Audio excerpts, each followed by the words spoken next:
મારે સૌથી પહેલા આપની માફી માંગવી છે, કારણ અમે જે ધાર્યું હતું એના કરતા સંખ્યા બેવડાઈ ગઈ અને જેટલા અંદર છે એટલા બહાર તડકામાં તપે છે. આપને જે અગવડ પડી, આપને તડકામાં ઉભા રહેવું પડ્યું છે, એ બદલ હું આપ સૌની માફી માંગુ છું. પણ આપને વિશ્વાસ આપું છું કે અમે આપનું આ તપ એળે નહીં જવા દઈએ.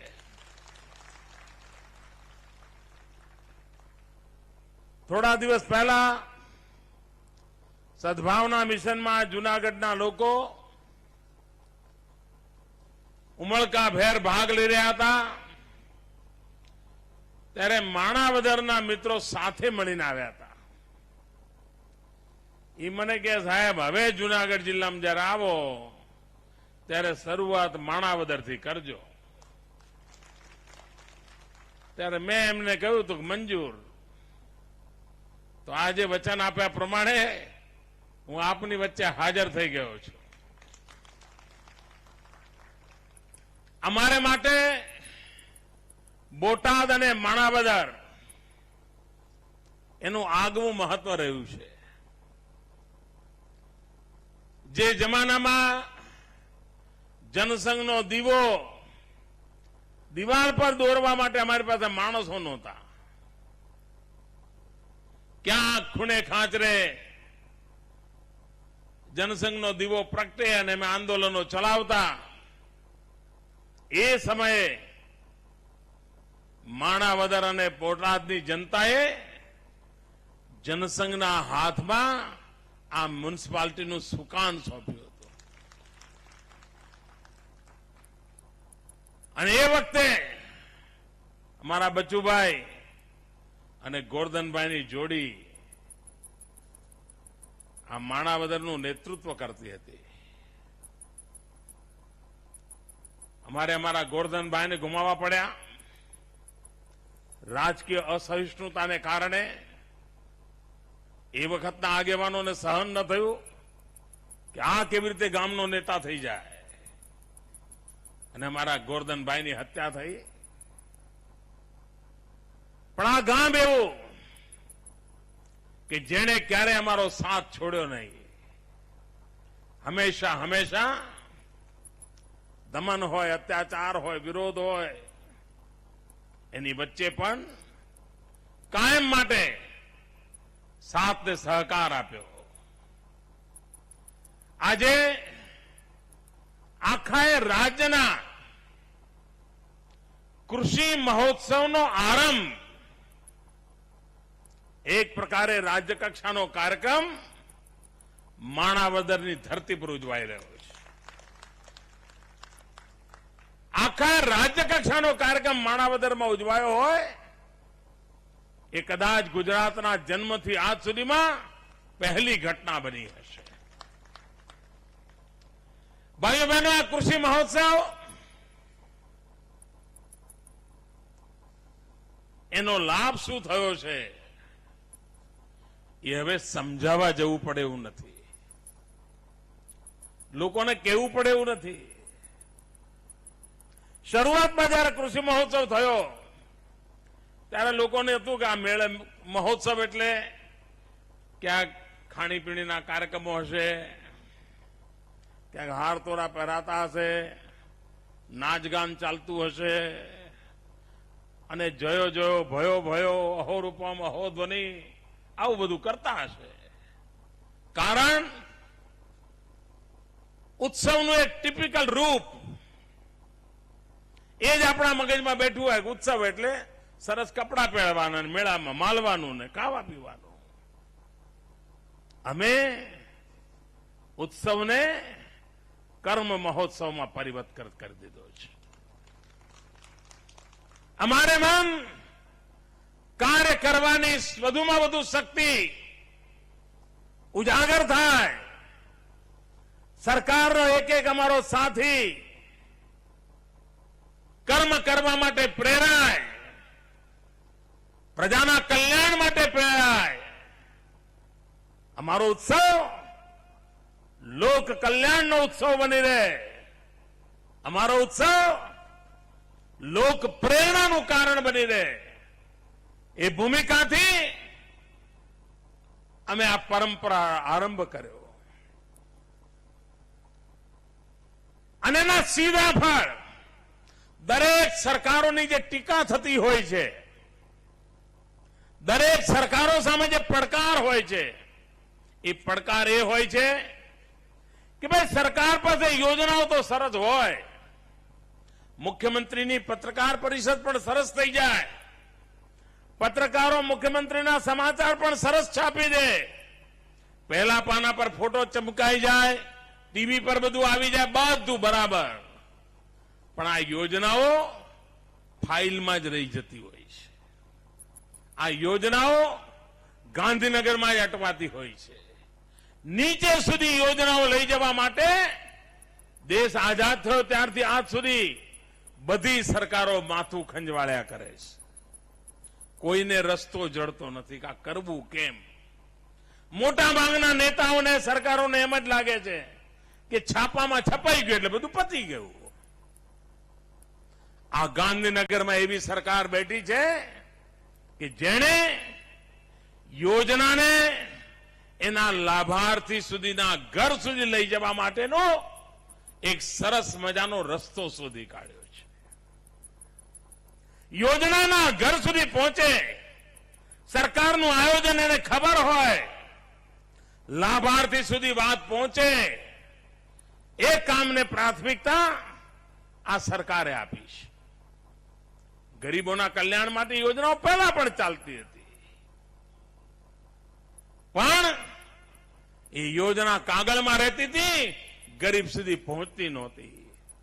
વિધવાને વિધવા પેન્શન મળે, જાહેરાત થઈ જાય, પણ વિધવાના ઠેકાણે પેન્શનની જગ્યાએ પડ્યું રહેતું હતું. અમે ગરીબ કલ્યાણ મેળાની યોજના કરી. સરકાર સામે ચાલીને લાભાર્થીઓને શોધે અને લાભાર્થીઓને એના લાભનું આપે, એની ચિંતા આ સરકારે કરી. ભૂતકાળની અંદર ખેડૂતોને ખબર નહોતી કે સરકારમાં કોઈ કૃષિ વિભાગ હોય છે. કોઈને ખબર, ખેડૂત એમ જ માને કે આપણે ને આ વરસાદ અને આ જમીન ને આપણા ઢોર નાકર, આપણે જ આપણી જિંદગી ગુજારો કરવાનો. એને ખબર નહોતી. આ સરકારે કૃષિ મહોત્સવ દ્વારા ખેડૂતની સેવામાં સરકાર શું કરે છે, સરકારની શું યોજનાઓ છે, ખેડૂત પરંપરાગત ખેતીમાંથી બહાર આવવા માંગતો હોય તો સરકાર ક્યાં ક્યાં એને મદદરૂપ થવા માંગે છે, એનાથી એને પરિચિત કરાવ્યો. આ દશકામાં પહેલી વાર ગુજરાતના ખેડૂતને ખબર પડી કે આ સરકાર પાસે ખેડૂતો માટે પણ કઈ યોજનાઓ હોય છે. અને જ્યારે ગામ ગામ, ઘરે ઘરે જઈને કૃષિ મહોત્સવ દ્વારા ખેડૂતોના લાભની વાત પહોંચાડી. સામાન્ય ખેડૂત એમ માનતો હતો કે યુનિવર્સિટી એટલે કોટ પેન્ટ ટાઈ પહેરેલા લોકો માટે જ હોય. ગામડાના ખેડૂત બિચારો કૃષિ યુનિવર્સિટી એને શું લેવા દેવા, એમ જ માનતો હતો. કૃષિ વૈજ્ઞાનિક એ તો એવડી મોટી હસ્તી હોય, એટલા મોટા બધા એના પેપરો દુનિયામાં છપાતા હોય, એ ખેડૂત જોડે કેવી રીતે બેસે? ભાઈઓ બહેનો, આ બધા મિથ આપણે તોડી નાખ્યા. આ બધી ભ્રમણાઓનો ખાતમો બોલાવી દીધો. અને આપણે કૃષિ યુનિવર્સિટીઓને જાણે ખેડૂત પોતાના ઘર આંગણે પોતાનું કંઈક વ્યવસ્થા હોય એમ એના ત્યાં આવતો જતો થઈ ગયો. એ કૃષિ યુનિવર્સિટીને ફોન કરતો થઈ ગયો. એના પ્રશ્નો હોય તો ખેડૂત સીધો ટેલિફોન કરીને આજે કૃષિ વૈજ્ઞાનિકો જોડે વાત કરે, એ સ્થિતિ અમે નિર્માણ કરી દીધી. એની કોઈ મૂંઝવણ હોય તો પૂછી શકે. આ રાજ્યમાં સરકારનું પશુપાલન વિભાગ હોય, પણ એને ખબર ન હોય કે ઢોર ડોક્ટર કોણ છે. ખેડૂત બિચારો પોતે માંદો હોય તો પોતાના ફેમિલી ડોક્ટર જોડે નિરાતે વાત કરી શકે, પણ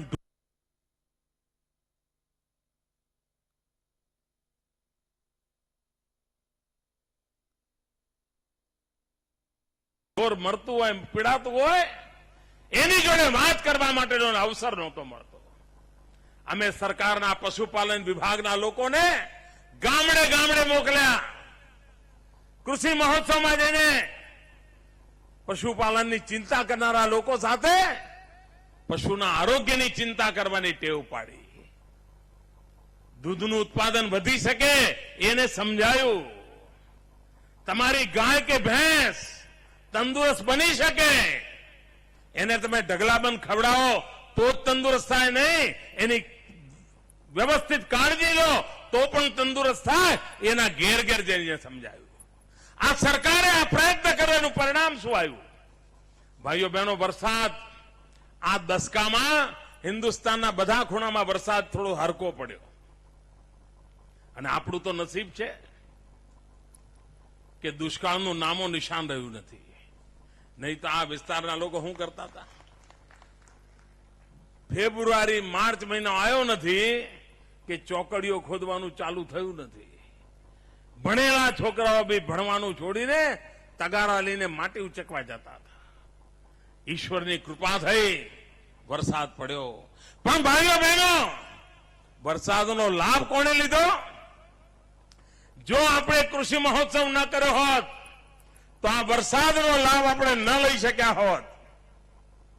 આ વરસાદનો લાભ આપણે એટલા માટે લઈ શક્યા કે આપણે લોકોને સાથે જોડ્યા.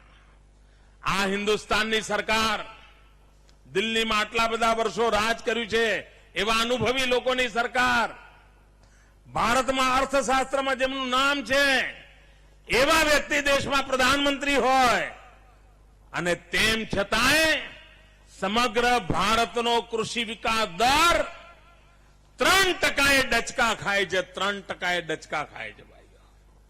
2%, 2.5%, 3%, 2.5%, 2%, આટલું ઉપર જાય, નીચે આવે એનાથી ઉપર જતું નથી. ભાઈઓ બહેનો, ગુજરાતનો કૃષિ વિકાસ દર આખી દુનિયાને નોંધવું પડ્યું છે. 11% કૃષિ વિકાસ દર, 11%. અને મેં દિલ્હીની સરકારને કહ્યું છે કે તમે અમારી સામે બાયો ચડાવવામાં ટાઈમ ના બગાડો. અમારી સામે બાયો ચગાડવામાં ટાઈમ ન બગાડો. અમારી સામે લડાઈના મોરચા ન માંડો. અરે ખરેખર કામ કરવું હોય તો આવો મેદાનમાં હું અને તમે બે સ્પર્ધા કરીએ. અમે કૃષિ વિકાસ દર કર્યો છે એનો અડધો કરી બતાવો. અડધો કરી બતાવો. આ નકામી બાથંબાથી કરીને ટાઈમ બગાડ્યો. 60 વર્ષ દેના બરબાદ કરી નાખ્યા. એના બદલે આવો સાથે મળીને પ્રગતિની સ્પર્ધા કરીએ, વિકાસની સ્પર્ધા કરીએ. તમે 3% અટક્યા છો, 5-6% લઈ જાઓ. અમે 11% કરી બતાવ્યો છે. એના અડધા લાવીને ઉભા રહો તોય હું માનીશ કે તમને ખેડૂતોનું ભલું કરવું છે. પણ ના, એમાં એમને ફુરસદ જ નથી ભાઈઓ. આ પાણી પડે એમણે નર્મદા યોજનામાં કઈ ને કઈ આડું તેડું કર્યા જ કરે. હજુ સરદાર સરોવર ડેમ પર દરવાજા મૂકવાની પરમિશન નથી આપતા. બોલો, દરવાજા મૂકવાની. દરવાજા તૈયાર છે. 6 માળનું મકાન હોય એટલા ઊંચા દરવાજા છે. એ લોખંડ કાટ ખાઈ રહ્યું છે. પણ આ દિલ્હી સરકારને સમજણ નથી પડતી કે આને દરવાજા લગાવવા જોઈએ. હવે એમ કે છે કે જમીન ડૂબમાં જતી હોય તો શું કરવાનું? તમે ખેડૂત ભાઈઓ છો, સામાન્ય ગામડાના માનવીઓ છો, તમે મને કહો ભાઈ, ડેમ ભરાય અને પાણી ભરાય તો પાછળની બાજુ કઈક ડૂબમાં જાય. એ તો વાત સાચી ને? એવું થાય ને? પણ દરવાજો બંધ ન કર્યો હોય તો ડૂબમાં જાય ભાઈ? આપણે દરવાજો બંધ ના કર્યો હોય તો ડૂબમાં જાય? તમને સમજણ પડે છે ને આ વાત? દેશના પ્રધાનમંત્રી નથી પડતી. બોલો. મેં એમને સમજાયું કે સાહેબ દરવાજા ઉભા કરી દેવા દો. જ્યાં સુધી તમે નહીં કહો ત્યાં સુધી અમે દરવાજો બંધ નહીં કરીએ. પાણી ભરીએ તો ડૂબ જાય ને. પણ દરવાજા ઉભા કરવામાં મારા 2.5-3 વર્ષ જવાના છે. એટલું બધું ટેકનિકલ કામ છે. આટલું તો કરવા દો. તો મને એમ કે મોદીજી આપકી બાત તો સહી है. મેં કહ્યું સહી है તો ભાઈ કરો ને ભાઈ. નથી કરતા. 3 વર્ષથી આ દરવાજા એમને એમ પડ્યા છે. જો 5 દરવાજા ઉભા થાય તો કેવું પૂર વેગથી પાણી કચ્છ અને કાઠિયાવાડની ધરતી પર જાય. અહીંયા સૌરાષ્ટ્રના ગામો ગામ કેટલા વેગથી પાણી જાય એનો તમે અંદાજ કરી શકો છો. પણ ભાઈઓ બહેનો, આ કામ કરવાના બદલે બાગસંબાથી કરવામાં ટાઈમ બગાડે છે. આપ વિચાર કરો, આપણા ગુજરાતની અંદર ટ્યુબવેલ કરતા હતા. ટ્યુબવેલ 1200 ફૂટ નીચે જાય, પાણી ન મળે. 5-5, 7-7 લાખ રૂપિયા ખર્ચ્યા હોય, દેવાના ડુંગર કર્યા હોય અને ટ્યુબવેલ કર્યો હોય, પરંતુ પાણી ખેંચવા જાય તો દિવસમાં માંડ 3 કલાક પાણી નીકળે ને પછી કૂવો સુકાઈ જાય. પછી 2 દાડા પાણી ખાલી રાખવું પડે, વળી કઈ ભરાય, પછી પાણી કાઢવાનું. આ દશા હતી. કેમ? જમીનમાંથી એટલું બધું પાણી ખેંચી લીધું, એટલું બધું પાણી ખેંચી લીધું કે હવે એમાંથી કાંઈ નીકળે હતું નહીં. સુપ્રીમ કોર્ટનો ચુકાદો, ભારત સરકારના નિયમો, આ બધાને કારણે આખા ગુજરાતમાં 50 જેટલા તાલુકા ડાર્ક ઝોનમાં આવી ગયા. ડાર્ક ઝોનમાં આવી ગયા. આ ડાર્ક ઝોનમાંથી આ તાલુકાનો બહાર કાઢવા કરવું શું? ચૂપચાપ આપણે એક અભિયાન ચલાવ્યું. વરસાદનું ટીપે ટીપી પાણી જમીનમાં પાછું જાય એના માટેની મહેનત આદરી. ચેકડેમ બનાવ્યા, ખેત તલાવડી બનાવી, તળાવો ખોદ્યા, જેટલું પાણી બચે એટલું બચાવવાની કોશિશ કરી, જેટલું પાણી જમીનમાં પાછું જાય એના માટેની કોશિશ કરી અને એનું પરિણામે આવ્યું. 1 દશકા સુધી આ જલ દેવતાની આરાધના કરી, 1 દશકા સુધી વરસાદના ટીપે ટીપા પાણીને પરમાત્માના પ્રસાદની જેમ પૂજ્યો, જમીનમાં પાછો મોકલવાની મહેનત કરી અને એનું પરિણામે આવ્યું કે આપણા પાણીના તળ 3 મીટરથી 13 મીટર ઉપર આવ્યા. આપણા પાણીના તળ ઉપર આવ્યા અને પાણીના તળ ઉપર આવ્યા તો ભારત સરકારને આપણે સમજાવી શક્યા કે અમારા ખેડૂતોએ પાણી રોક્યું છે, બચાવ્યું છે, અમારા ખેડૂતોએ પાણી જમીનમાં ઉતાર્યું છે, હવે અમારે ડાર્ક ઝોનમાંથી મુક્તિ જોઈએ. અને ભાઈઓ બહેનો, આપણે આ કષ્ટમાંથી બહાર આવ્યા છીએ અને ગુજરાતના 50 જેટલા તાલુકાઓ આજે ડાર્ક ઝોનમાંથી મુક્ત થઈ ગયા છે.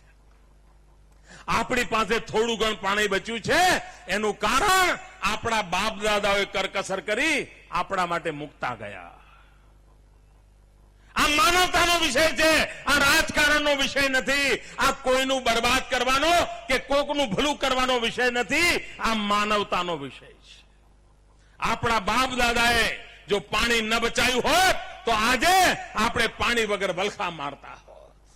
તો આપણી જવાબદારી છે કે આપણા પછીના દીકરાઓ માટે પાણી મૂકતા જઈએ, એમને પણ કંઈ આપતા જઈએ. અને એટલા માટે પાણી બચાવવાને પ્રાથમિકતા આપી છે આપણે.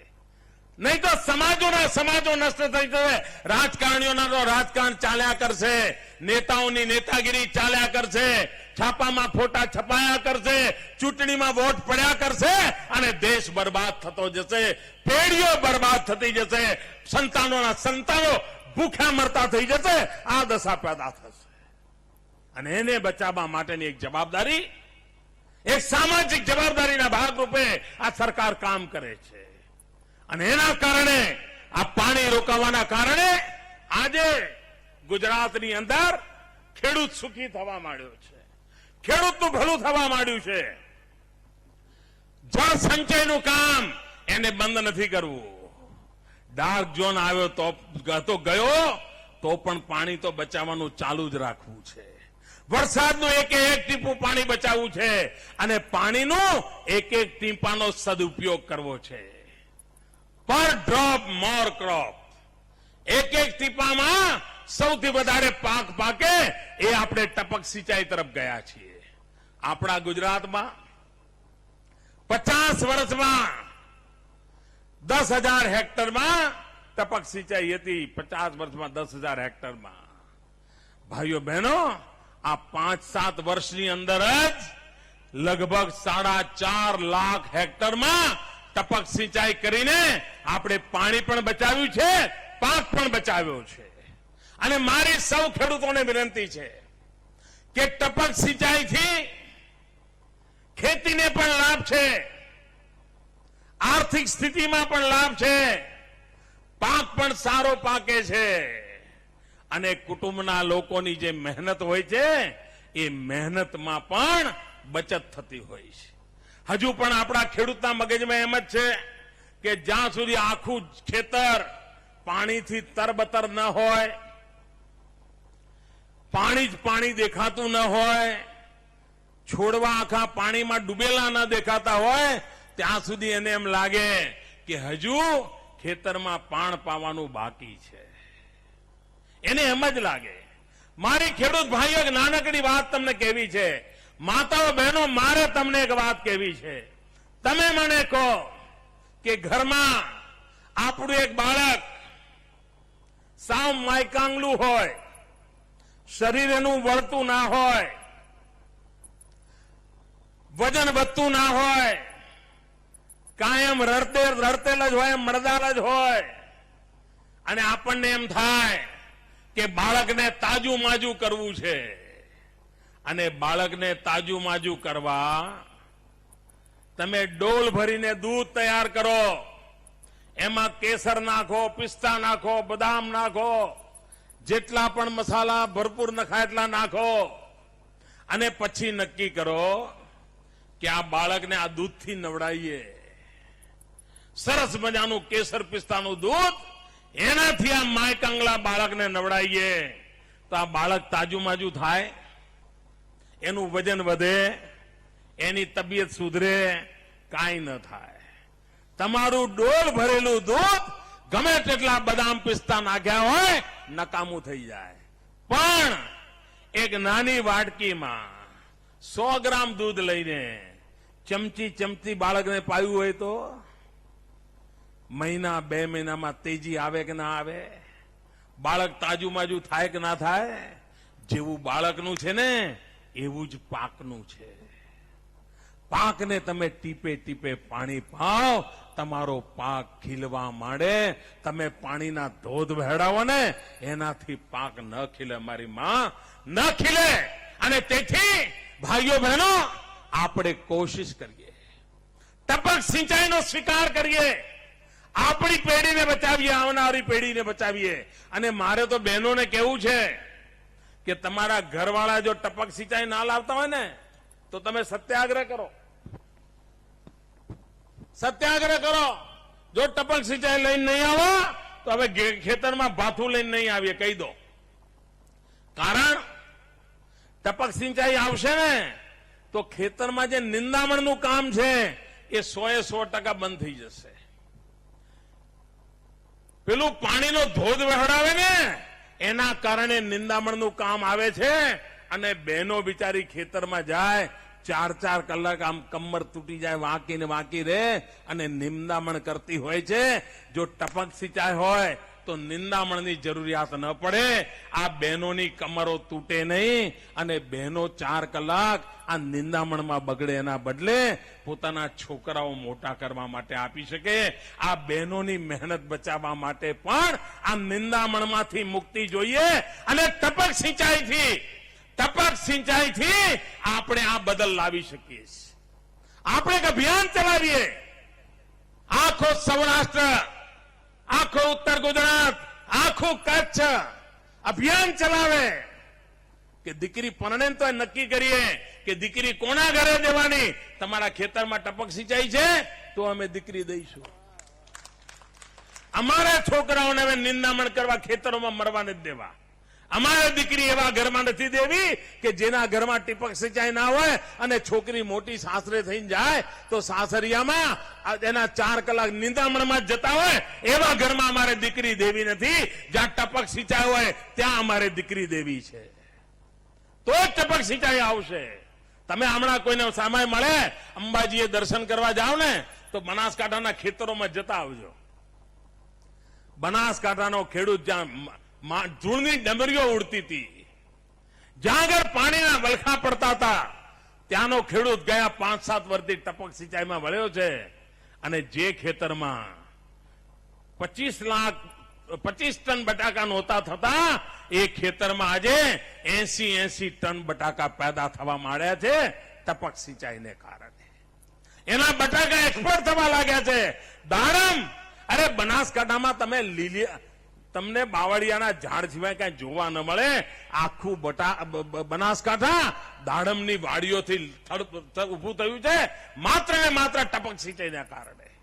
ભાઈઓ બહેનો, ખેતી બદલાઈ રહી છે.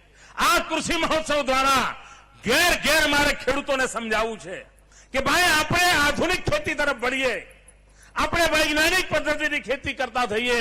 આપણે ખેડૂતને બચાવવા માટેની મથામણ આદરી છે. આ સરકારે અનેક કાયદા કર્યા છે. જે લોકો વીજળીના નામે ખેડૂતોને ભડકાવાના કામ કરે છે, મારી એમને ચેલેન્જ છે, મારી અમારા આગેવાનોને ચેલેન્જ છે કે આ મહારાષ્ટ્રમાં કોંગ્રેસની સરકાર છે. મહારાષ્ટ્રમાં કોંગ્રેસની સરકાર આ વર્ષે ખેડૂતોને જેટલા વીજળી કનેક્શન આપે એના કરતા ડબલ વીજળી કનેક્શન ગુજરાતમાં આપવાની મારી તૈયારી છે. લોકોને ભડકાવવાનું બંધ કરો, લોકોને ગેરમાર્ગે દોરવાનું બંધ કરો. એટલું જ નહીં, કોંગ્રેસની જયારે સરકાર હતી ગુજરાતમાં અને એમણે વર્ષે ખેડૂતોને જેટલા વીજ કનેક્શન આપ્યા હોય એમાં એ પસંદ કરે જે એમને સારામાં સારું વર્ષ લાગે.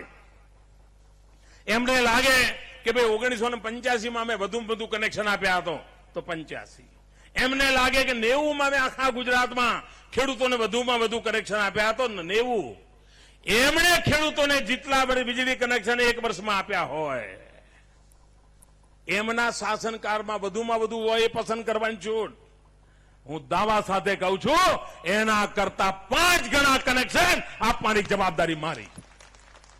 પ્રજાને મૂર્ખ ન બનાવો, પ્રજાને ગેરમાર્ગે ન દોરો. અરે સાથે મળીને વિકાસ કરવો છે અને વિકાસનો આ માર્ગ છે, એને લઈને આપણે ચાલીએ છીએ. ભાઈઓ બહેનો, નકારાત્મકતાના રાજકારણે ગુજરાતને બરબાદ કરી દીધું છે. વિકાસની રાજનીતિ માટે આગળ આવો અને વિકાસની રાજનીતિ માટે આગળ આવીશું તો ખેડૂતનું ભલું થશે, ગુજરાતના ગામડાનું ભલું થશે, સામાન્ય માનવીનું ભલું થશે. ભાઈઓ બહેનો, ઘણીવાર સરકારના નિયમ એવા હોય કે ખેડૂતને ખોટું કરવા માટેનો રસ્તો જડી જાય અને કોક તો મળે કે એવો આંબા આંબલી બતાવે કે આ બિચારો ભલો ભોળો ખેડૂત અવળે માર્ગે ચડી જાય. આપણે ત્યાં ખેડૂત કપાસની ખેતી કરે પરંતુ વીમો શેનો ઉતરાવે? મગફળીનો ઉતરાવે. કાગળિયા ખોટા કર્યા હોય, ચિત્રામણ ખોટું કર્યું હોય અને પછી નુકસાન થાય ખેતરમાં અને વીમો પકવવો હોય તો પછી ઘેર ઘેર ભટકવું પડે. વચેટિયાઓ આવી જાય, ભ્રષ્ટાચારીઓ ઘૂસી જાય અને ખેડૂતને એમ કે જો તમે તો ખોટું કર્યું હતું, તમે તો કપાસ વાયો હતો, તમે મગફળી વાવી જ નથી, તમે ખોટો વીમો લીધો છે, પૈસા નહીં મળે, આટલા આપો તો મળશે. આવું જ ચાલતું હતું ને. ડરાવે, પોલીસ આવશે, મારી નાખશે, જેલમાં પૂરશે, પૈસા આપો, આવું જ ચાલતું હતું ને. ભાઈઓ બહેનો, આ ખેડૂતો પર આ પ્રકારની છેતરપિંડી થાય, જુલમ થાય, એ મને મંજૂર નથી. હવે ઉપાય શું? ભારત સરકાર તો એનો નિયમ બદલવા તૈયાર નથી. આપણે એને કઈ થાય કે વીમા કંપનીઓને કે ભાઈ તમે આ કપાસ પકવીને મગફળીનો વીમો લે એવું બધું બંધ કરવાના બદલે જે ભાવે મગફળીનો વીમો ઉતરે છે એ જ ભાવે કપાસનો વીમો ઉતારો તો આ ગરીબ ખેડૂતને ખોટું કરવું ના પડે. ન માન્યા. હવે મારે મારા ખેડૂતને મરવા દેવાનો? ભાઈઓ બહેનો, મેં આ બજેટમાં નક્કી કર્યું છે કે કપાસની ખેતી કરનારો ખેડૂત એનો કપાસનો વીમો ઉતરાવશે અને મગફળી કરતા જે વધારાના પૈસા એને ચૂકવવા પડે છે એ પૈસા મારી સરકાર ચૂકવશે. એ મારી સરકાર ચૂકવશે. પણ મારો ખેડૂત એને કોકના ઘરે જવું પડે ને પોલીસ વાળો ઇન્ડરના પછાડેના ઘર આગળ, આ મારી સ્થિતિ નથી જોઈતી. આ બદલ અમે લાયા છીએ. પૈસા ખર્ચવાની તિજોરીમાંથી જશે પણ મારો ખેડૂત સ્વમાનભેર અને સાચું કર્યાનો ખેડૂતને આનંદ હોય છે. કોઈ એને ખોટા માર્ગે દોરી ન જાય એના માટેનું કામ અમે કરવાના છે. આ પશુ આરોગ્ય મેળા મને જે અહીં આવવામાં વિલંબ થયો એનું કારણ કેટલાક પશુઓના ઓપરેશન જોવામાં મને જરા રસ પડી ગયો. હું જોતો હતો કેવા ગંભીર પ્રકારના ઓપરેશન ચાલી રહ્યા છે. સામે ચાલીને ગામો ગામ આ પશુ આરોગ્ય મેળા થવાના છે. જીવલેણ બીમારીઓમાં આ પશુની સારવાર આપણે કરવાના છીએ. અને એના કારણે ગુજરાતની અંદર પશુના 100 કરતા વધારે એવા રોગ હતા જે સંપૂર્ણપણે હવે નાબૂદ થઈ ગયા છે. આપનું પશુ રોગથી મુક્ત રહે ને એનો પણ આપને ફાયદો છે. ભૂતકાળની સરકારોએ કાયદા કર્યા હતા, કાયદા નિયમો કર્યા હતા કે કચ્છ સૌરાષ્ટ્રની અંદર ડેરી પાલવે એમ નથી, માટે ડેરી ના કરવી. બોલો, અરે ભાઈ ડેરી કરો તો ડેરી પાલવે એવું વાતાવરણ બને ને. અરે સરકારનું કામ છે, થોડા દાડા ખોટ જાય તો પણ કામ ઉભું કરવું પડે તો ખેડૂતને લાભ થાય. અમે સૌરાષ્ટ્રના અને કચ્છના બધા જ જિલ્લાઓમાં ડેરીઓનું અભિયાન ઉપાડ્યું, સરકારની તિજોરીમાંથી આપ્યા. અરે આ વખતે પણ લગભગ 110 કરોડ રૂપિયા આ કચ્છ કાઠિયાવાડની ડેરીઓ માટે આપવાનું અમે નક્કી કર્યું છે. અને ડેરી આવવાના કારણે મને હમણાં મારા રામજીભાઈ કહેતા હતા, અમારા એક આ વિસ્તારમાં આ ડેરીના કારણે ખેડૂતોને 250 કરોડ રૂપિયાનો ફાયદો થયો. 250 કરોડ. ભાઈઓ બહેનો, આ તિજોરીમાં પૈસા છે કોના માટે? આ પૈસા જનતા માટે છે, ખેડૂતો માટે છે. અને મારે આ ડેરીઓને મજબૂત બનાવી છે. દૂધ ભરનારને પૂરતા પૈસા મળે એની ચિંતા કરવી છે. દૂધમાં પશુપાલનનો ધંધામાં લોકો રસ લે એ કરવું છે. અને સમૃદ્ધ ખેતી માટે આપણે 3 ચીજો પર ધ્યાન કેન્દ્રિત કરવું છે. ખેતીની આવક મારે 3 ભાગમાં વહેંચવી છે કાયમ માટે. દરેક ખેડૂતને 3 પ્રકારની આવક મળતી થાય એ દિશામાં મારે ખેડૂતોને લઈ જવા છે. ત્રીજો ભાગ જે રેગ્યુલર ખેતી કરે છે એમાંથી કમાય. ત્રીજો ભાગ એ દૂધ ઉત્પાદનમાંથી, પશુપાલનમાંથી કપાય. અને ત્રીજો ભાગ 1/3 એ પોતાના ખેતરના શેડે ઝાડની ખેતી કરે, મોંઘા ઝાડની ખેતી કરે. અને પેલી વાડોમાં જમીનો બગાડીએ છીએ બધું બંધ કરીએ અને ત્યાં વાવે અને એ મોટું થાય એને વેચવા માટેની સરકાર પરમિશન આપશે. અને મારા શબ્દો લખી રાખજો, તમારા ઘેર દીકરીનો જન્મ થાય એ જ દાડે તમારા ખેતરમાં 5 ઝાડ વાવી દેજો અને લખી રાખજો, દીકરી પરણાવવાની થાય ત્યારે ઝાડમાંથી જે પૈસા આવશે તમે વાતે ગાતે દીકરી પરણાવી શકશો. 1 રૂપિયાનું દેવું નહીં કરવું પડે. આ ઝાડની ખેતી પણ આણંદ જિલ્લામાં આપણે સફળ થયા છીએ, ખેડા જિલ્લામાં સફળ થયા છીએ. 1/3 ખેતી, 1/3 પશુપાલન અને 1/3 ઝાડની ખેતી. અને એના કારણે એ ખેડૂતને ક્યારે ખરાબ દિવસો આવ્યા હોય તો પણ મુસીબતમાં જીવવું નથી પડતું હતું, એ સુખેથી જીવી શકતો હોય છે. ભાઈઓ બહેનો, સમગ્ર દુનિયાનું ધ્યાન ગુજરાતે કૃષિ ક્રાંતિ કરી છે એના તરફ ગયું છે. સોઇલ હેલ્થ કાર્ડ આ પશુ આરોગ્ય મેળામાં, આ કૃષિ મહોત્સવની અંદર એકે એક પશુની કાળજી લેવી છે, એમ એકે એક જમીનના ટુકડાની કાળજી લેવી છે. પશુની તબિયત કેમ છે જોવું છે, એમ જમીનની તબિયત કેવી છે એ પણ જોવું છે. અને જમીનની અંદર કયા ગુણદોષ છે, કયા તત્વો છે, કયા નથી, જમીનનું લેબોરેટરીમાં ટેસ્ટિંગ કરીને જેમ બ્લડ ટેસ્ટ કરવામાં આવે છે અને આરોગ્યની ચિંતા કરવામાં આવે છે, એમ જમીનની તબિયતની ચિંતા કરીને ખેડૂતને માર્ગદર્શન કરવાનું કામ ઉપાડ્યું છે. ભાઈઓ બહેનો, આ કૃષિ ક્રાંતિના ક્ષેત્રમાં આગળ વધીએ. ગુજરાતનો ખેડૂત સુખી થાય. ગુજરાતના ખેડૂતને ઘણીવાર સરકાર કહે એ ખેડૂતને ગળે ઉતરે નહીં, વૈજ્ઞાનિક કહે તોય ઉતરે નહીં. પણ જો કોઈ ખેડૂત કર્યો હોય અને એ વાત કરે ને તો ખેડૂતને આમ શીરાની જેમ ગળે ઉતરી જાય છે.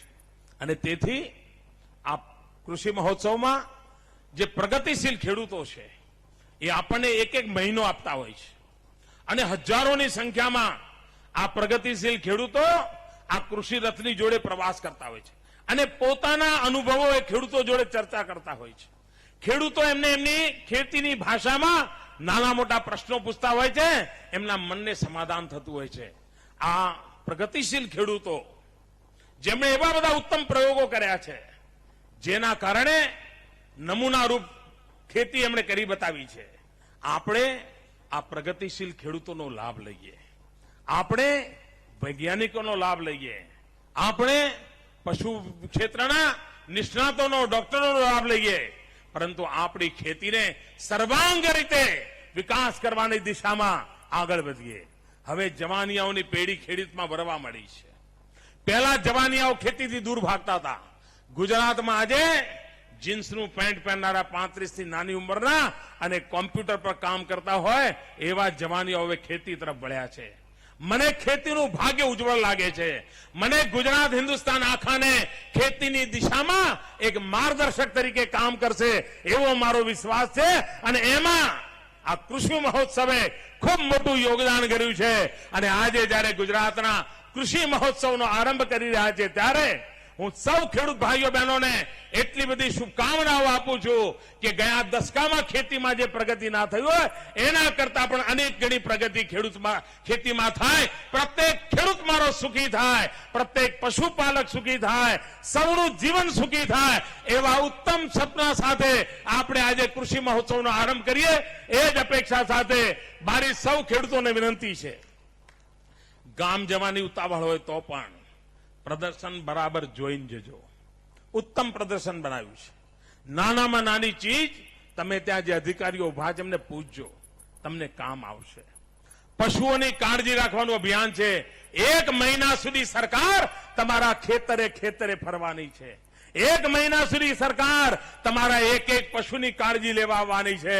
આનો લાભ આપ લો એટલી જ વિનંતી સાથે આપ સૌને ખૂબ ખૂબ શુભકામનાઓ. જય જય ગરવી ગુજરાત, જય જય ગરવી ગુજરાત.